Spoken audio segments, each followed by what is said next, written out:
Hello, I'm Amanda Truby, and this is the oral presentation of my critical analysis of the Yellow Wallpaper by Charlotte Perkins Gilman. The turn of the 20th century was a unique time for women. Feminism was beginning to take hold, and many women began to question the traditional roles of wife and mother.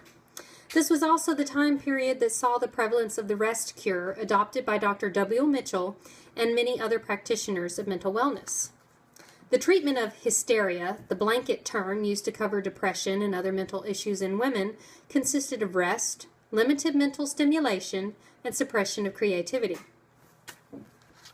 Feminist writer Charlotte Perkins Gilman used imagery and symbolism, along with her own experiences, to inspire her masterpiece, The Yellow Wallpaper, and bring to light the subjugation of women in the home and benevolent dismissal of women's mental health by the medical establishment.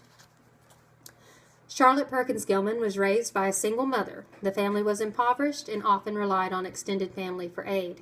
This influenced Gilman to believe that women should be able to support themselves. Unfortunately, the time period offered many obstacles to women seeking economic independence.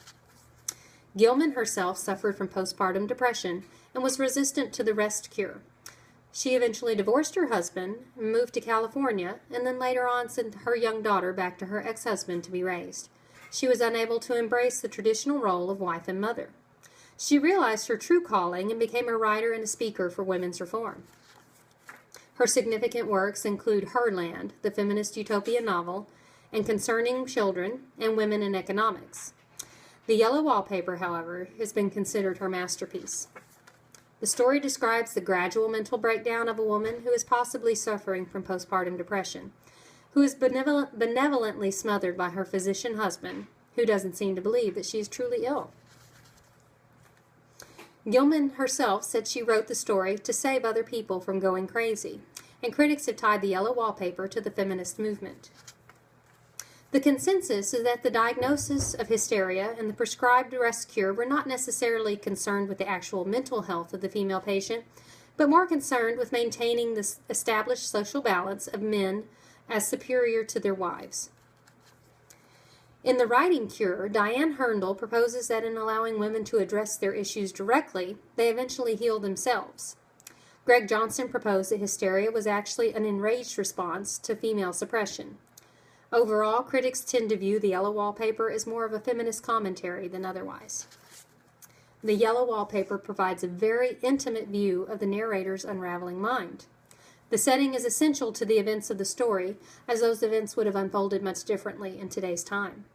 The behavior of the husband John and of the narrator Jane are reflective of the attitudes of the turn of the last century.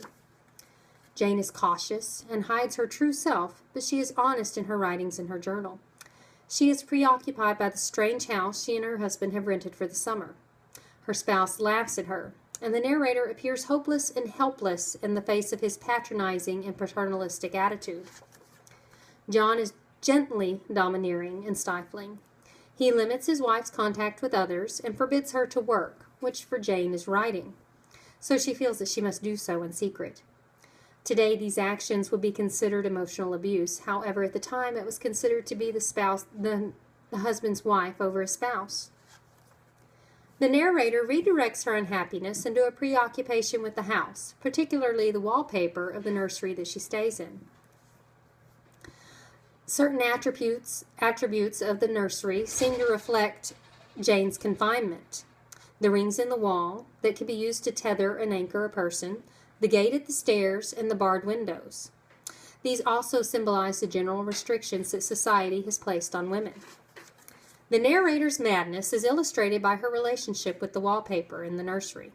The wallpaper actually becomes an adversary and the object of Jane's feelings of anger regarding her circumstances. She begins to see a hidden pattern, which eventually reveals itself to be a woman trying to break free from imprisonment. It's important to note that the more Jane is repressed by her husband, the more unstable she becomes and the clearer the wallpaper appears. The story alludes to the fact that Jane considers suicide, but she rejects it. And it's important to note that this is a very subtle allusion. The wallpaper symbolizes Jane's subjugation by John, and the bars are his restrictions. The creeping woman is eventually revealed to be Jane herself. As her condition deteriorates, her struggles to release the woman become her own struggle for freedom. Unfortunately, Jane is not truly free until she is completely broken from herself and no longer recognizes herself as Jane. The question remains, who is responsible for Jane's insanity?